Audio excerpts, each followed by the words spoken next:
Hey everyone, welcome back on the pod, Football Fan Zone, where we uh, review. Yeah, we had one of the best eight watch sessions ever this season. It was really spectacular. Of course, we had Manchester United drop points against Bournemouth.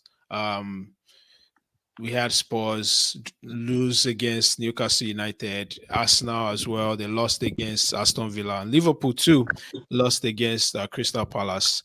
And somebody's absent today, but it's like he's ducking. But we'll get to that shortly. Let's just get right into it. Somebody is ducking smoke. That's what it is. Somebody's Yeah, ducking smoke. Real ones don't run. Real ones don't no run. Do it man. for Klopp. I don't know what kind of generation Klopp has raised over there, man. I thought they were mentality monsters, but bottle jobs. So it's only appropriate that the representative on the podcast has bottled it. All right, let's get straight into it, boys. Let's get straight into it. C Benz, bro. What happened, man? What happened? Aston Villa did the double over Arsenal. Is it? I don't know, man. Because what's the excuse this time? Because you guys are stacked. You have the players. The bench was also really pretty stacked. Um, but how did you go wrong? Especially after the result from Liverpool's game. One would expect that you guys would take advantage of that. So just let us know what's currently going through your mind or how you think you guys let it slip. Um, firstly, Chooks couldn't make it today. He wants everybody to respect his privacy during this.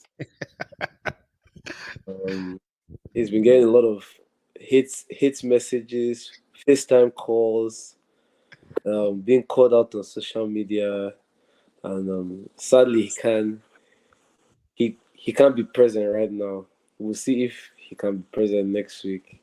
But as for the game, I don't know if we can find any excuse that anybody will be willing to listen to.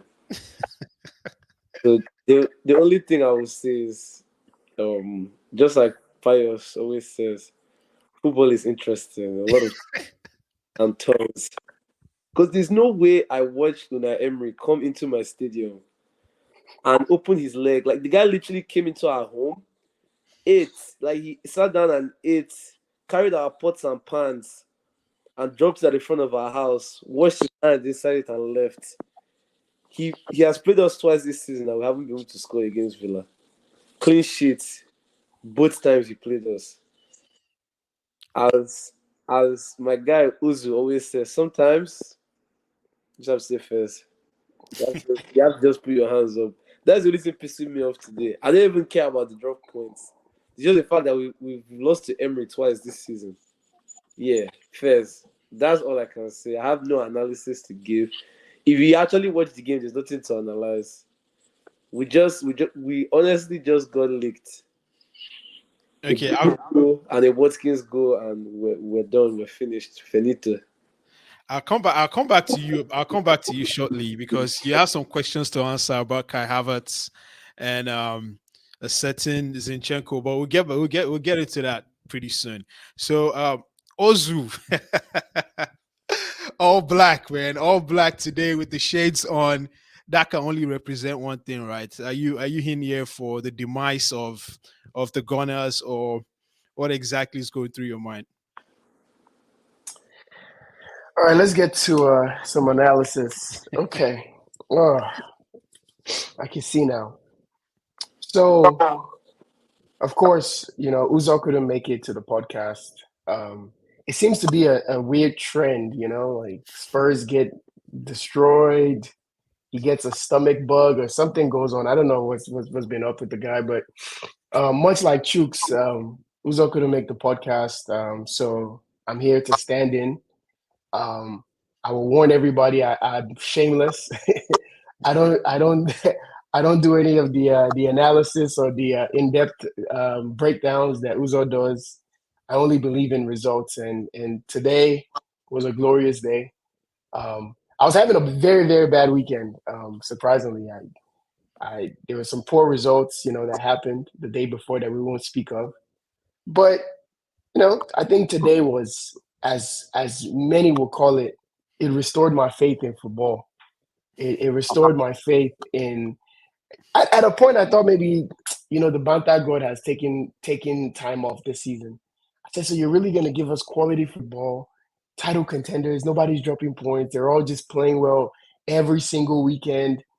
All saying, "Oh, this is historic." Whoop de woo. I'm like, is this really how the season is going to unfold? But um, I saw a post on social media today that said the train may be late. The train may not be on time. But one thing that always arrives is that Arsenal train, man. Right on schedule every single season in April. I was scared because, we can say Arsenal kind of capitulated early this season in December when they went on that kind of like really, really poor run, not scoring goals, not creating enough chances, or maybe creating chances but not converting the chances. And I thought maybe Arteta has figured it out. Maybe he got the bad period out of the way and he wants to like finish the season strong. I was getting scared, man. These guys were winning every game 6-0, 5-0. I wake up, I try to hate watch. 20 minutes in, it's 3-0. I turn the TV off. I was like, man, is there nothing for me this season? Today, surprisingly, I was rooting on a draw, or if anything, worst case scenario, I was rooting on an Arsenal win because I still had my eyes, as a Spurs fan, on maybe we can get Champions League football. That's shameless. It's shameless. I'll be honest. Halfway through the game, I was hoping, if anybody's going to make this game, please let it be Arsenal, because I felt there's still more difficult fixtures down the line. They can drop points in. This doesn't confirm the league for them, but at least this is the last game that I can feel like Villa, are complete underdogs and they'll be able to drop points and maybe we can be in there for top four. But, you know, I've always loved that Europa League anthem. In fact, I think the Europa League anthem is better than the Champions League anthem. I don't know why people gas up Champions League. Oh, this is the champ. Whoa, whoa, whoa, whoa, whoa, whoa, whoa. So you know what I mean? I'm happy to be in Europa League. I think this competition has a lot of prestige, a lot of heritage. As long as these men don't go there and win anything, I'm happy. I'm satisfied. This is the first time I've been on the pod after an Arsenal result, and me and Chicks actually haven't gotten to talk about it. Usually we off cam, but because we're doing this episode almost straight after the result, I haven't gotten a chance to really pick his brain. But if I know anything about Chicks, I know he hates losing to Emery. He absolutely hates. I don't even think he cares about the title right now. I think everything is all down to losing to Emery, and I don't know. It's a glorious day. I can't wait to see what he says later down the episode. But we're gonna get into all of it. Every single result. I can't wait. Yeah. So, Chooks, back to you. The next bit is obviously we had to chat. We got to chat shortly before the episode started, and you said you don't think this is over for us now. So I just wanted to, if you could echo those same words again, what is going through your mind in terms of the league title? You still think there's still some twists and turns, like Pius calls it, or is it done and dusted? It's gonna be really interesting. Yeah, as I said, Pius was, you guys laughed. I laughed the most, but he's right. I mean, it's only 2 points, 5 games left. You can't as a fan, you can't lose hope that easy. The only thing that should annoy Arsenal fans is the fact that Emery came into our own stadium and left with a clean sheet. He left with his legs intact, weren't broken, no blood in his eye, nothing. No one should have taken one for the team and thrown a broken bottle of stout at him or something, just to enjoy him a bit. We allowed Emi Martinez to go to the away ends and be doing fist bump. That's what is pissing me off more than I don't even know. I don't care. You need to give us more, though. You need to give us more, C-Bands. Your guy Kai Havertz, you've been singing his praises all season long. Is this, and remember, a lot of Chelsea fans always say, like, we know Kai Havertz all too well, right? He has his moments, but he always flatters to deceive. And when the moments come, like the big moments, like we saw today, like you're expecting for him to take charge and take some of those chances. Were you disappointed by some of these? Before you finish that question, I'm happy that out of all the players on our team, you're finally acknowledging the importance of. So I'm honestly, this is growth from you, Adams. The second thing I would say, and I feel like most Arsenal fans would agree to, is when we saw the lineup, it was worrying because our manager had played this same lineup at the beginning of the season and it didn't work, and we went to playing Kai at 9 and not playing Zinchenko at all. And what happens as soon as Zinchenko comes back in the starting lineup? We're winless in 2 games. So today you can't have him do anything wrong. Had some chances from midfield. I wish he played 9. The two City boys. I mean, you've seen when they play, we don't win. So this is more on Zinchenko. Yeah, and him keeping everybody on side today. Jesus looking for penalty instead of trying to score. Like, if you are really a fan of this club, you can't even be annoyed because it's the same thing. Like, it's the same thing I've been complaining about. And then, do you know what pisses me off the most? You are down 1-0 looking for a goal, and you see Edin Ketia coming on. I knew that. Like, when Eddie was warming up, I knew for a fact that Chuk's head was on Mars. I knew it. Yeah, like, you are trying to salvage a game. You have to turn on the TV. Zinchenko keeping everybody offside. Even I don't know if you saw the Tillemans shots. Yeah, when he lost the ball. Like, he lost the ball like 4 times today. So it's like how else can you win a game of football when you have such playing for you? But last season, you guys sort of said that the reason why you lost the league is the caliber of players that you had when some of your players were injured. But now that's not the case, right? Most of your players are fit. So what's the issue exactly? Like, if this slips away, if this goes away, what would this be down to? Would it be the players, or does the manager have to take some of the blame, or is this just a mentality thing that Arsenal just can't get over the line? I mean, it's not to start with. I know you Chelsea fans are hungry for narrative. I'm being biased as possible. I know you guys are hungry for narrative. But let's remember, the only reason why anybody thinks the league is over is because everybody subconsciously thinks City are going to win 5 straight games. But do you blame them though? I mean, yeah, you can't. But I'm saying, imagine if City wasn't here and it's just us and Liverpool. You would think, okay, it's going to go down the line because you think both teams can drop points. Like, there's that unpredictability. So you can't really blame anybody because at the end of the day, it really is football. Like, we just got it wrong today. And Villa stayed in the game as long as they could, and they got 2 goals. If Trossard scores that early chance and Havertz scores his chance, it's walk out of there. Like, we didn't play bad. Today is just one of those football games. Like, if you don't take your chances early, the game is open. Like, a game as I thought Villa had the better quality chances though, even in the first half. Yeah, like, they were knocking on the door. I don't think I disagree with you. I don't think you guys played well today at all. No, I think there were a few players who had great performances, but I don't think as a team, as a unit, you guys were flying and at the peak of your powers. I disagree. No, it wasn't especially in the second half. It wasn't the best day, but in the stats that I feel like the manager wants to be on the ball. Look, we had the ball, we had possession, like we were in control of how fast the game was going.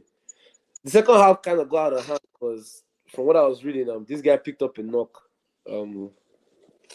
What's his name? Odegaard.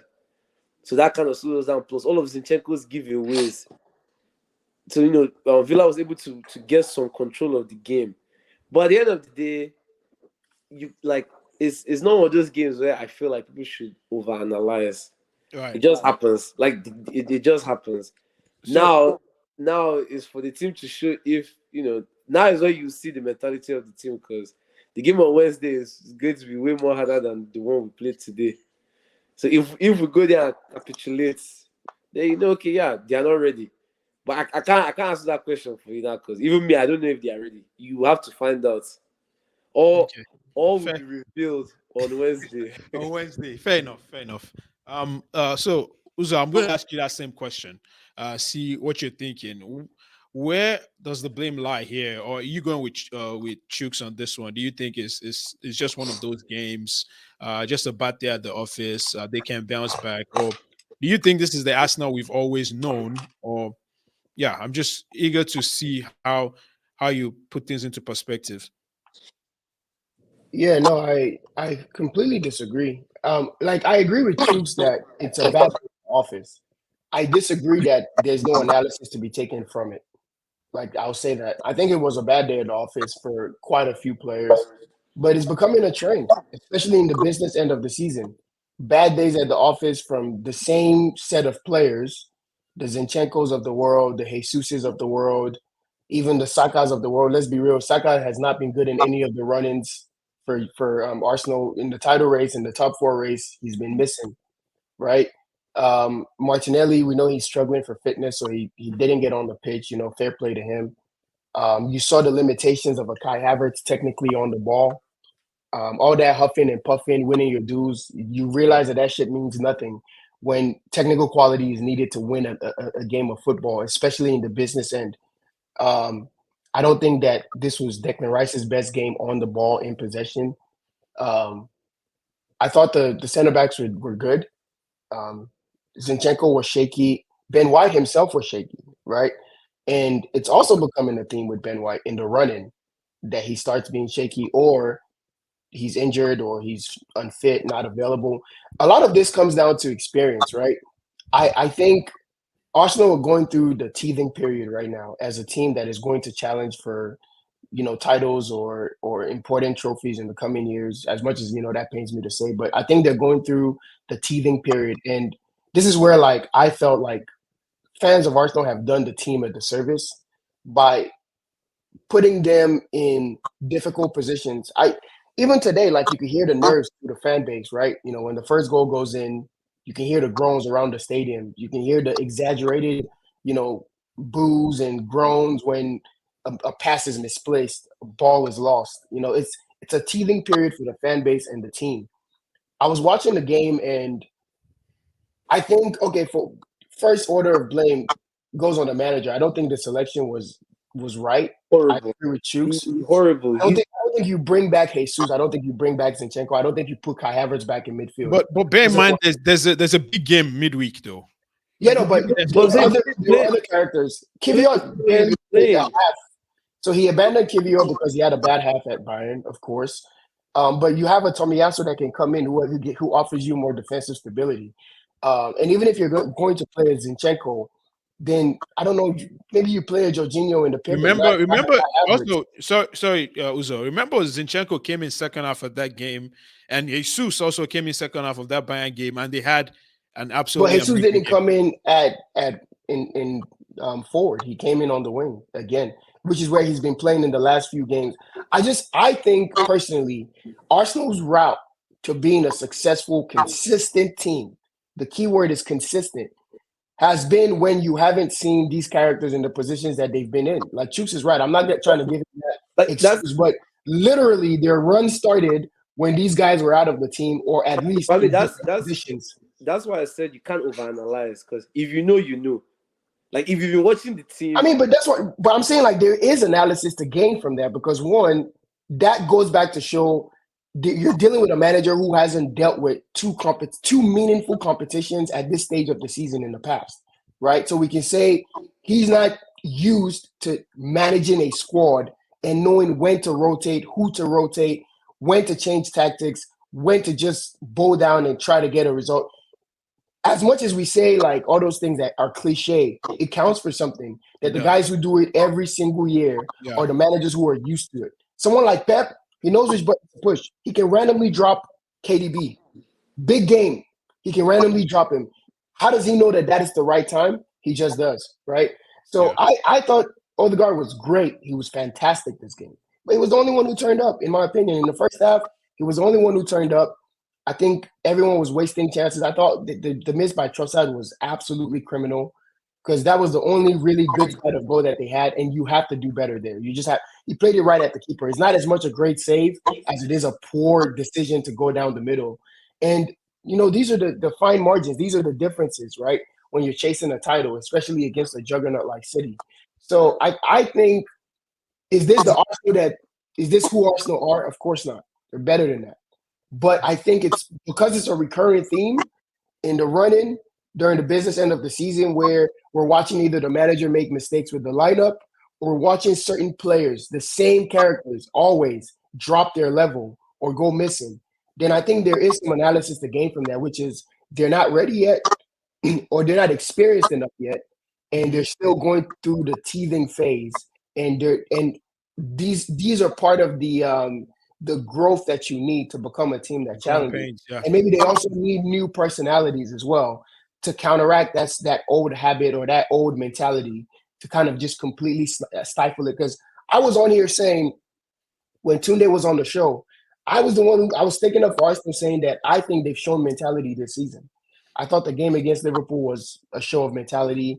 I thought the game against City was a show of mentality. As much as I said they parked the bus, but they did well to not concede. They did well to kick the ball down the road, and it looked like it was working out because Liverpool, thereafter dropped points in back-to-back games. So this is one of those moments where you're like, this is what I saw last year. This is what I saw exactly. last year. I was just so for you. Is this it though? Is this it for Arsenal? I think the league is not. But again, I didn't think Arsenal were favorites to win the league. We all said, I don't know if I've said it on the pod because I haven't been on the pod in a minute, but I've said repeatedly, if Arsenal was to go win this league, credit to them. It would be one of the greatest league titles we've seen in a long time. Because I think the gauntlet that they have to run is unrealistic. They have to go to Spurs. They have to go to United. They have to play Chelsea at home. That's all in their next 5 fixtures, right? And this is all with midweek Champions League games against a Bayern. And if you get past Bayern, a City or a Real Madrid waiting for you, all sandwiched in the same period. If they were to go on to win anything this season, I think it would be a massive credit to the team, because it's as difficult a run-in as you will ever find, right? Yeah. As much as these teams are bad, the amount of heritage and hatred and how up for it they'll be on every single game week, right? You having to match that intensity week after week, midweek, weekend. I just always thought it was unrealistic, especially how young they are. So for me, City have always been in the driver's seat, right? I thought that Liverpool, having the goal difference advantage and being in Europa, maybe they had a better shot at the title, but they've completely thrown it away now. So I think I think it's done. And I'm not even gonna say bottle jobs or anything, as much as we want to laugh, cool, whatever. It's City's title. They have Fulham, they have West Ham, Brighton away. Like, they have some of the much easier fixtures, and they don't have to play us until I think the midweek before the end of the season, where, if we're being honest, the title possibly could have been confirmed, or at least it could be one of those scenarios where even a draw sees them move it to the final day, which is when they play West Ham away. So it's like, West Ham at home. So are we going to say that you give City, Fulham, West Ham, Brighton, Spurs, and I forget, Wolves as your last 5 games, and they're not going to win the league? They're going to win the league. They're definitely going to win the league. And I think today was the biggest kind of like domino, because both teams lost. And the way City respond after both teams lose, they're going to be, we saw it in the documentary, right? They're watching the game. We know they were back in their dressing room watching that game. This is what they did after the 2 results were confirmed. Let's go, boys. That's it. And that's the energy they're going to take to the next game and the game after. And the game after, they're going to be buoyant from that. So you're giving them confidence. You're giving them the initiative. They're not going to let it slip. And I credit to Arsenal fans who thinks they're still in it. I just think the running is way too difficult. I think that's how every fan should think, though. Like, if I was it's fair. It's fair. Yeah. I just think their running is way too difficult. Way too difficult. Yeah. Nicely said. Let's move on to. How did Pius also say? Stranger things have happened. Yeah. Let's move on. Let's move on to Liverpool, the other horse on the title. Yes. Yeah. And my shades back on, man. I think it all started from the Manchester United game, right, where they dropped those points there, and then midweek we saw a very strange performance from Liverpool against Atalanta, and 3 goals at Anfield. some part of us, some part of me thought, it's the Europa League. They'll turn it Adams, around. Yeah, Adams, let me cut you off. yeah. Move me to where you're at. Move you down here. Let me host this. I need you to cook on this one because this is your agenda. This is not my agenda. Go ahead. Segment. Take it off. Let me host this segment. I won't do it justice. Yeah, all right. This has been Adam's agenda from the start of the season. We deserve to do this justice. Okay, Right. so we saw Liverpool have a midweek result that shocked many. Go down and lose 3-0 at home to Atalanta in the first leg of the Europa League. So of course I'm coming straight to you, Adams. Having switched to my duties here.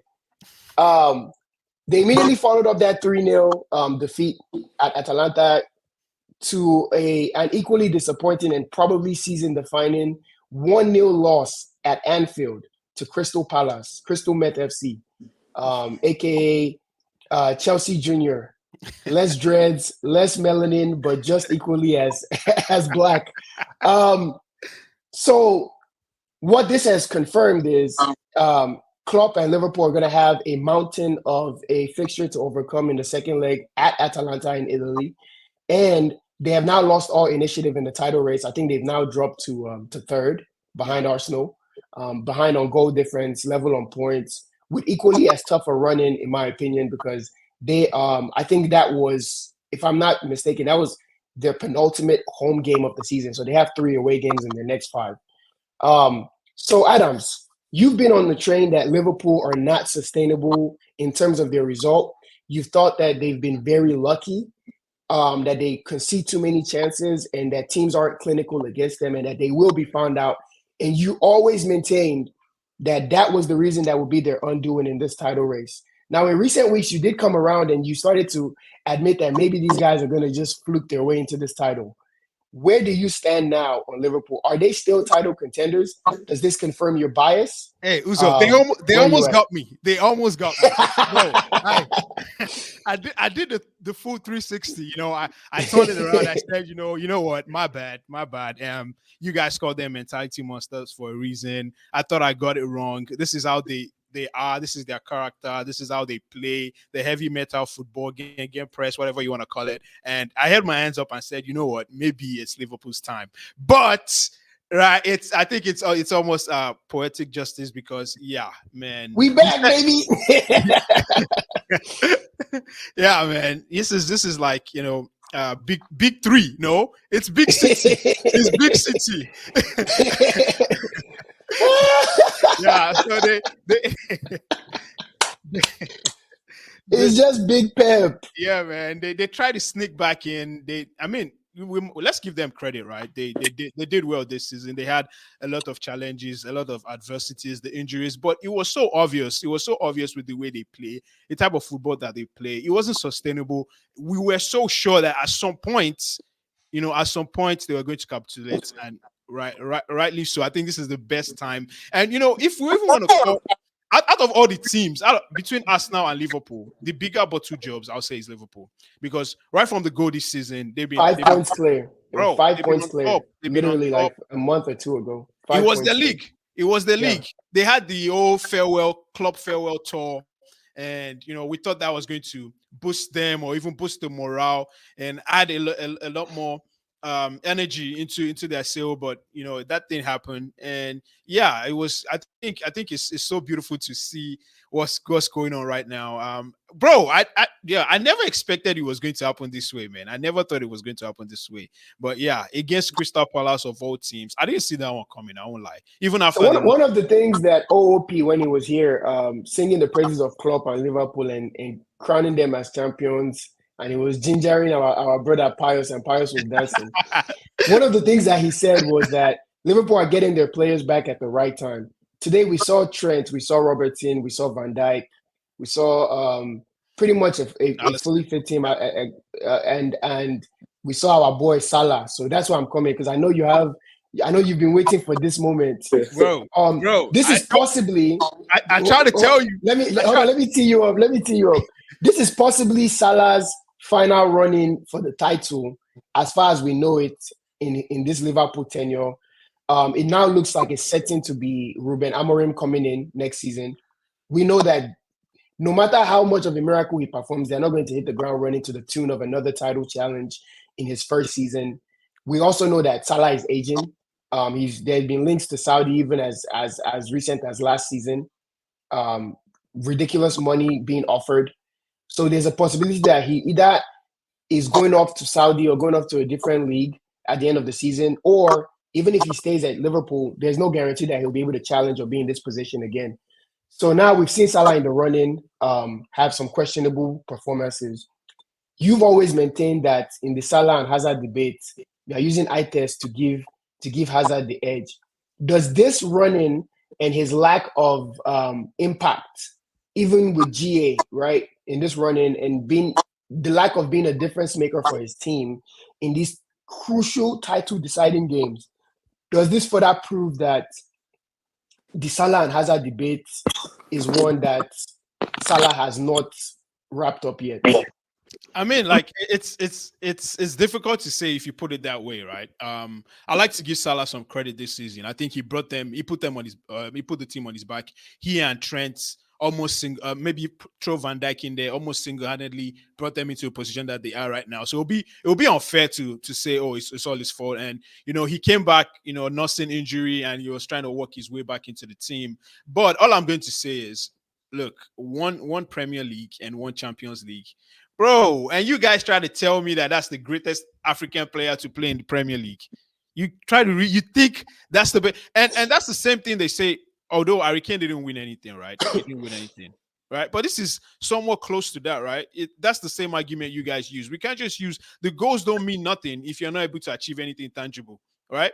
And it's the same thing. You have this super team. Almost, you had generational guys, Mane, Firmino, Alisson, all these guys, and all you could do is win one Premier League title. That's crazy, bro. And I feel like he doesn't get enough stick for that. Especially because during this age and time, people are more fixated on the goals and the assists. And like you said, that's the thing that he does best. But he's getting old too. Right, he's getting old. He can't keep scoring those crazy numbers every season. At some point, law of diminishing return is going to set in, and he's right now. We see that we can see his age. And people were saying, "Oh, Salah had a bad performance," but this is how he plays every game.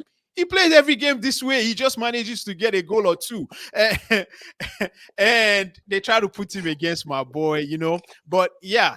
After all said and done, we'll see. I think the proof will be in the pudding again. My boy Eden Hazard is perhaps one of the greatest. I think he's the greatest Premier League player in that era. In this our era, actually. In this our era. And yeah, so Salah, I feel like Salah tried. He did his bits. He did what he could for the Liverpool team. But let's be calm. All right, so we have allowed Adams to spew hate speech. Chooks, I want to come to you because you equally had an agenda that you almost got cooked for online. We're ranking top 5 coaches in Premier League history, and this was contingent on where Klopp will finish this season. At the time, these guys were on for the quadruple, right? They were going to do a nasty Europa League quadruple, and apparently they were going to send Klopp off into the sunset as the second best manager in the Premier League era behind Pep, or maybe third best behind Pep and Sir Alex. You fought very hard saying that Klopp has not surpassed Arsene Wenger yet. You also said, notoriously, you said that he wasn't in your top 5 Premier League managers of all time, and that you needed to see more from him. We know he's going to be going off at the end of the season, and it now looks very likely that he's going to be going off with just the energy drink cup. Bro, we handed that to him as well, bro. Does this validate your stance that Klopp indeed is not going to be retiring from the Premier League as a top 5? Because he's already said clear-cut that he's not coming back to coach any other Premier League teams.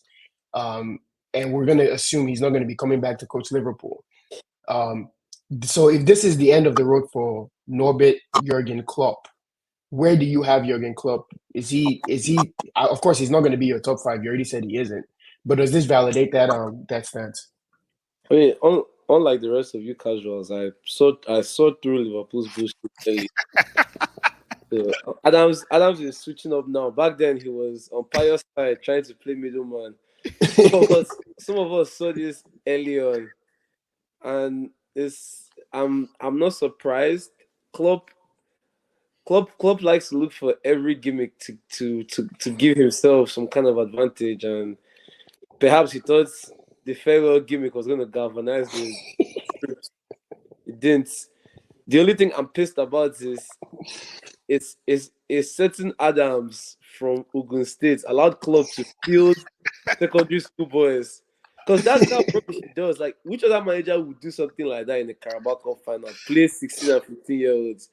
Bro, that one was on porch, though. That one was on porch. I don't care what Uzo has to say, what you have to say. That one was on porch. Chelsea ruined what could have been a very beautiful meal if the guy had done this farewell tour and gone 0-4. But you know, we'll take whatever we can get. I just feel like he's not top 5. I can't really tell you what he has done to even put him above some of the other managers. Now we're seeing it go up into flames. down 3 to Atalanta. Title race is probably done for them. Same people they were crying for to come back. I was watching Trent. The guy looks like Rhys James. He looks overweight. he's been having his burgers double meat bacon with a large vanilla shake. I'm looking at their attack. It's so disgusting. Salah is looking like my star boy, just trying to score the most where the ball hits somebody, will now hit his leg, he'll go in. He cooked his own player. 2 for 1 cooking. I'm not shocked. I was never shocked. I will never be shocked. You won't be shocked. Jurgen is not top 5. Wow. Even Bias, and the point is, you people are sparing these people. Let's dive deeper. Endo, against Palace. We have to talk about Spurs. Spurs too. We'll get there. Endo hooked at half. So Bosla, because he has a Z in his name, they told me he was the best 8 in the league because he wears size 7 shoes. Little fit techers players. They know how to move the ball, know how to dance. Maestro. Couldn't do anything against Will Hughes. No, there's this guy from Blackburn that Palace got that we were actually looking at him over the summer, Adam Wharton. Yeah, the young English. Yeah, he was sublime. We played them at the his comp that was going around was against you guys. Yeah. But I thought, anybody can cook them. Yeah, that Wharton guy. But he was sulky, man. They're like, McAllister can play 9 different positions. He's an 8, he's a DM. Wharton, that's used to play with plumbers, was moving. So yeah, I'm not shocked. It's one of those things where if people had listened, they wouldn't have gassed him up that much because he's definitely not top 5. And Tuchel and Poch gave him all the domestic and continental trophies that he has. Yeah, it's all Chelsea. Tuchel and Poch heritage. That's why we need to get Chelsea out of this league. The main ones, Man City is the main team you need to get out. Not Chelsea, bro. All right, man. Yeah, my takeaway from Liverpool is I unlike everyone else, I'm shocked. I'm absolutely shocked. I was fighting sleep this morning. I was thinking, I already woke up at 6 a.m. to watch something disgusting yesterday.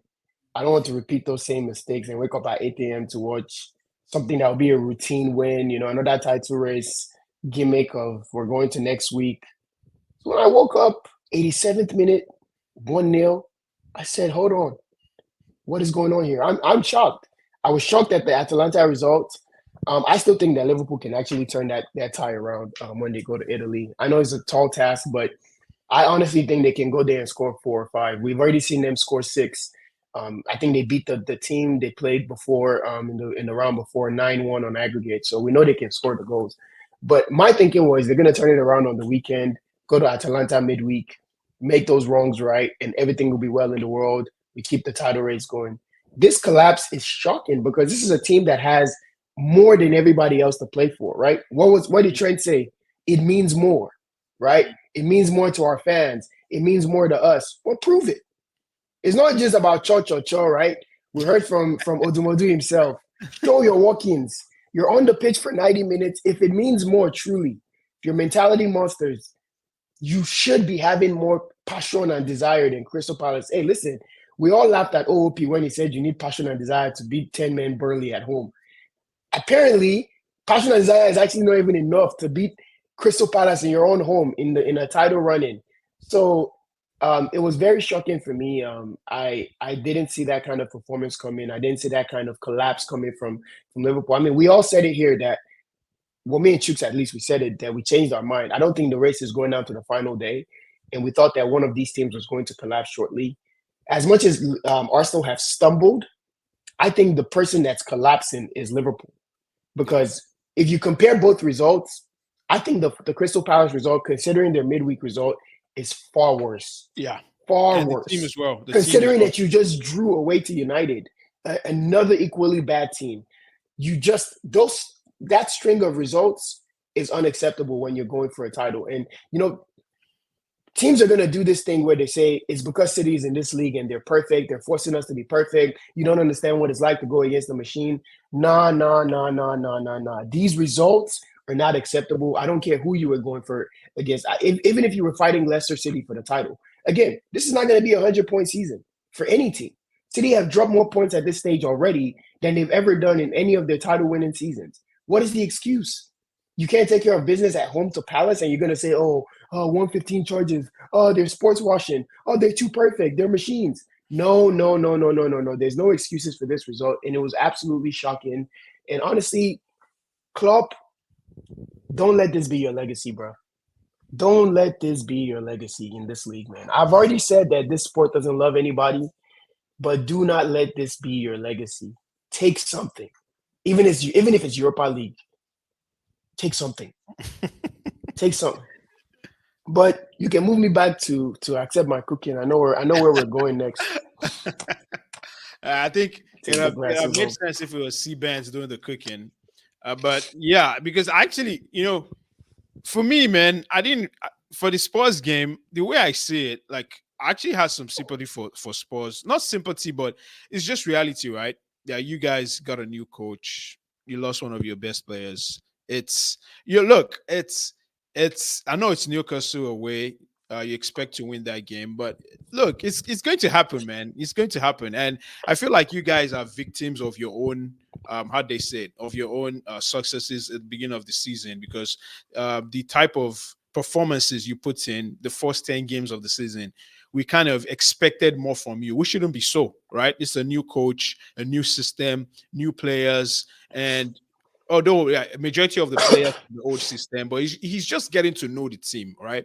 These things take time, right? So I felt like when I saw the results, I know obviously social media will blow it out of proportion, but to me, I really like the way Ange plays. I like that he stakes his claim. He likes to play the way he plays, but it's clear to see that the defense needs to be fixed. Like, the defending is the problem with this system. Like, it's clear to see.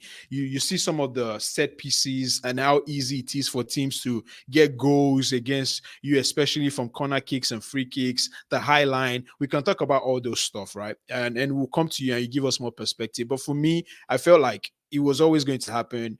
I'm not going to read too much into it. I've seen some reactionary takes say, he needs to go, blah, blah, blah. But I think he has done a fantastic job, and just some of the results that would happen. It'll happen. It's football. It'll happen. But again, if you look at it from a different lens, that this is a team just getting to understand some new principles, and they have some players that probably won't be there next season, right? Some players that are having to play through the system that they're not particularly used to. So I get it. I understand that the fans want Champions League and all that stuff, but I actually get it.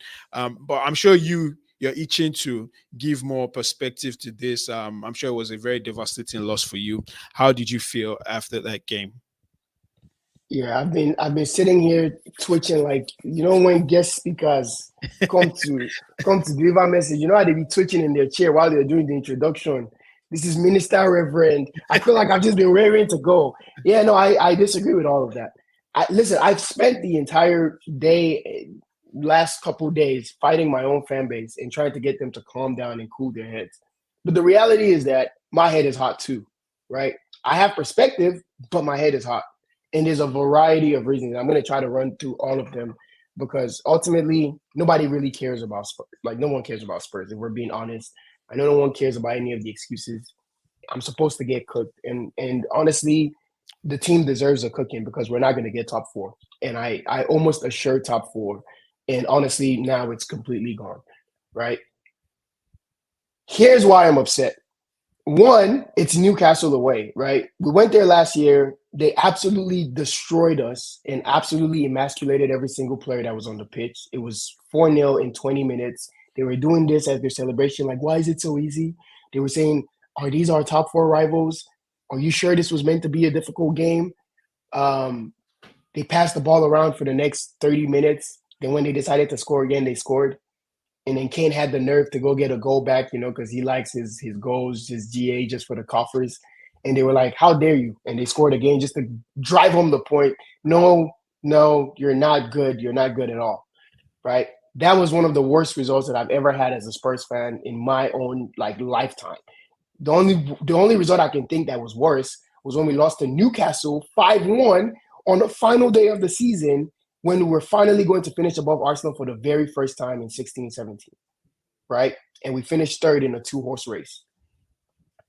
Newcastle, again, 5-1, 6-1. Before the game goes, they're asking Ange, did you review the last game, blah, blah, blah. He says, different manager, different mentality. Different manager, different mentality. And we show up there and what happens? We get destroyed again. No, it's unacceptable. It's to me and there's been too many results like that are just forgettable. You can't even go back and watch the games. There's nothing to learn from the game. There's absolutely nothing pleasing to go watch unless you're obviously a Spurs hater who wants to go watch their misery. All that's on tape is absolute disgusting performances, stuff that will probably ruin players' confidence if they even watched it back. And there's only so much that a fan base can take of those kind of results when you're in a rebuilding process. And I understand in the macro, in the big picture, we're building towards something. He's doing an amazing job. He's over exceeding expectations. But if I'm nothing else, I'm fair and I'm consistent. I said this about Ten Hag. He was having a great season last season. He was having a great season. It was top 3. He was keeping pace with the title challenges in his very first season with a whole lot of weirdness going on, having spent zero money in January and having to take Weghorst on loan. He won a trophy, keeping pace with the top 3. When did things turn on this guy? You go to your fiercest rivals and you lose 7-0. You can't do that. You just can't. I don't care what process you're building towards. There's something in the psyche of the human being, the players, the fans, the stewards, everybody that's at the club. When you get absolutely shellacked like that, they're just thinking, I don't know, I don't know. Like that should never happen. That would not happen to the likes of a Bayern Munich. That would not happen to the likes of a Real Madrid, a Manchester City, a Liverpool. That just doesn't happen to serious teams. Serious teams don't go lose 7-0. Serious teams don't concede 3-4 goals in a span of 5 minutes and absolutely capitulate.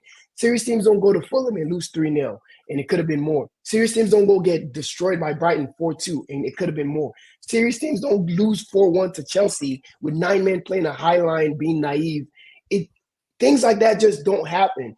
And for all of that to happen in the same season, and then you culminate that in a race for top 4 with a chance to go get top 4 when you know that Villa are going to be playing a difficult game away at Arsenal, you go get destroyed by Newcastle and nobody shows up. I'm sorry, it's not acceptable. It's not acceptable from the manager because I think, why can't you get your players to play for you? Why don't we start games well? We're on a streak of probably 20, 30 games now where we have not started the game well. I can't remember the last time we had a good first half, right? And stuff like that to me is telling on the manager. How are you preparing these guys to go out there and play? Why are they showing up out there in important games that we can all admit this is a do or die, you must win? And they're showing up and they're being lackadaisical. This is the team that Newcastle put out, right? I already pulled it up. In goal, Martin Dubravka. This is their third choice goalkeeper, right? a center back pairing of Kraft and Fabian Scher. Fabian Scher is maybe second and a half choice in center backs. I'll say maybe Lascelles and his name is escaping my Botman are probably preferred to him because Lascelles captains the side sometimes. But if you want to say it's Botman and Scher, fine.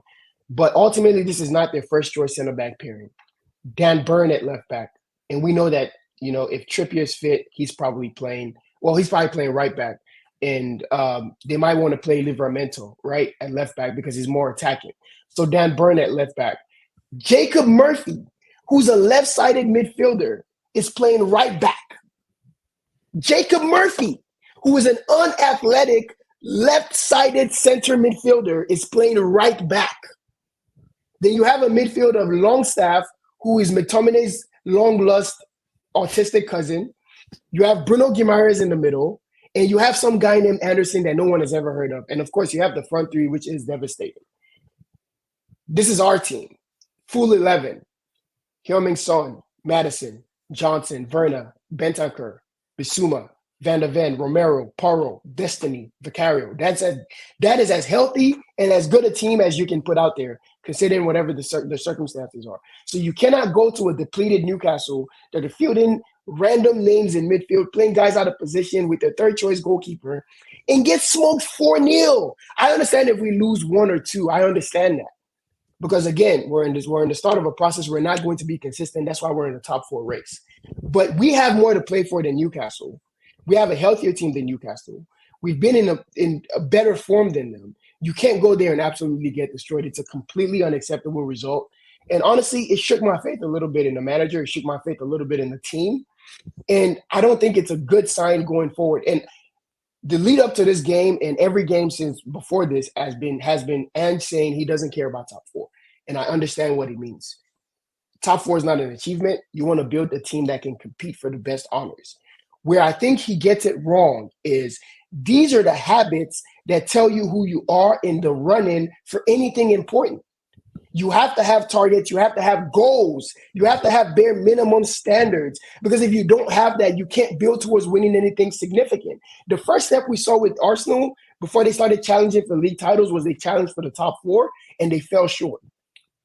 But their manager didn't come out and say, oh, I don't care that we finished 5th because I want to build a team that can challenge. He said it was unacceptable. It was a bad result. It was a bad end to the season, and they had to take lessons from it. And they came back the next year, and they were pissed off, rightfully so. I don't want my players feeling like, you know what? Yeah, top 4 is not relevant. We don't care about. I get it because it's not something to be celebrated, but you have to get used to achieving something. And I'm getting pissed off because it's like, why are you showing up to work every single day? And there's something to play for. There's a financial gain to get in top 4.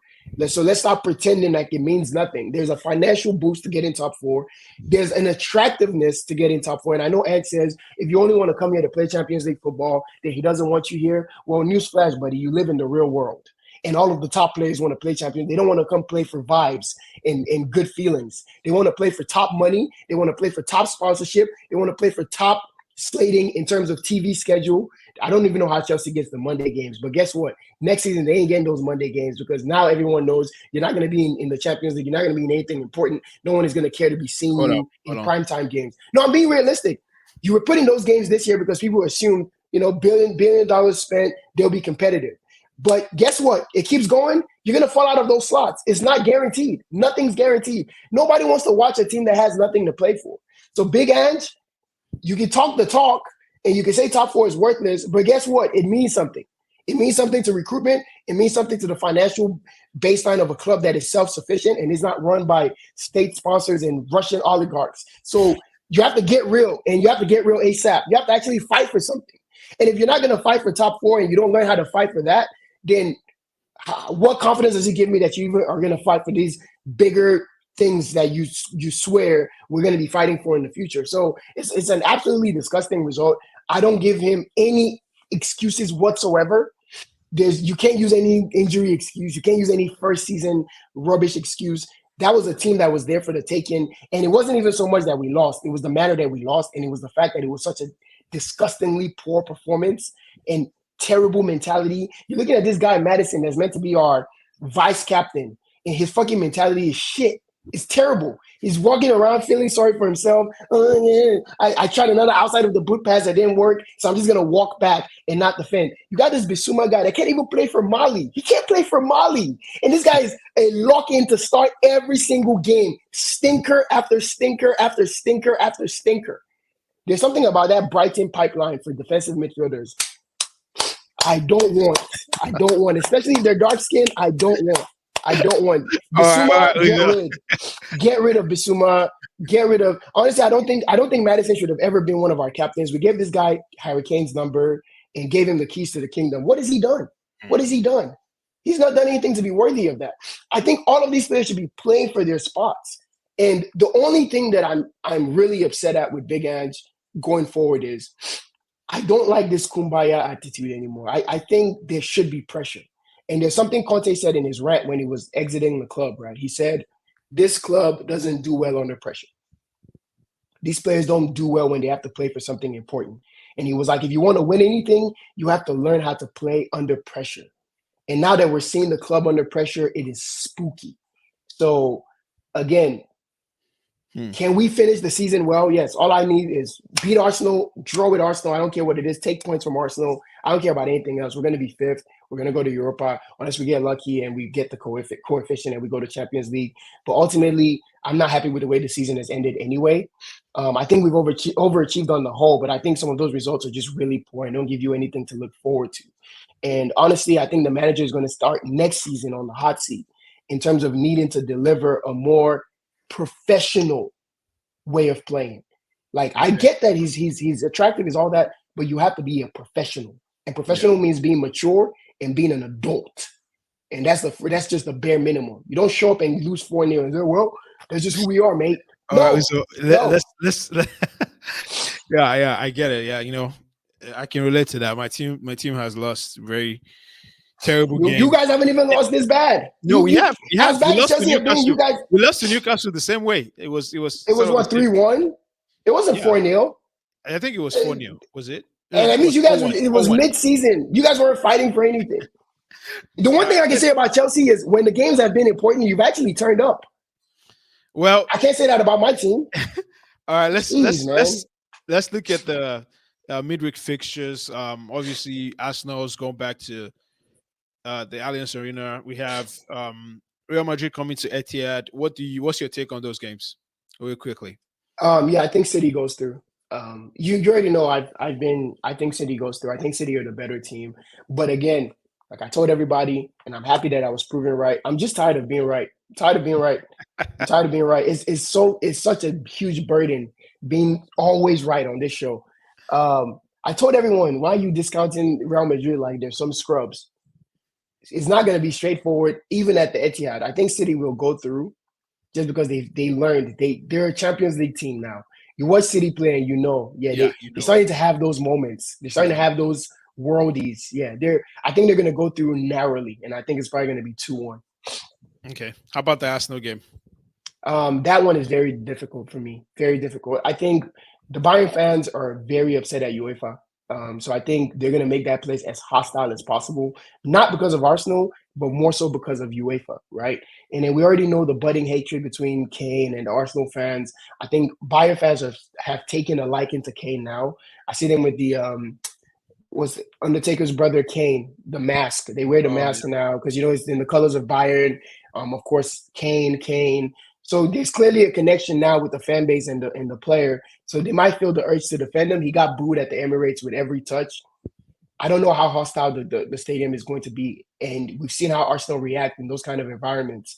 If we're playing football over 90 minutes, I fancy Arsenal to nick it, or maybe it goes to penalties and then it's a toss-up. But I think with the hatred, with the hostility towards UEFA, with Bayern needing to prove a point, Leverkusen just won the league. I'm sure that stings. I think it's going to be a very emotional game. I'm tipping, this is probably biased at the end of the day, but I'm tipping Bayern to go through 1-0. Okay, interesting. And then to the other set of fixtures, we have PSG versus Barcelona, and then Atletico Madrid versus Dortmund. Atleti's through. We all knew Dortmund was a foregone conclusion.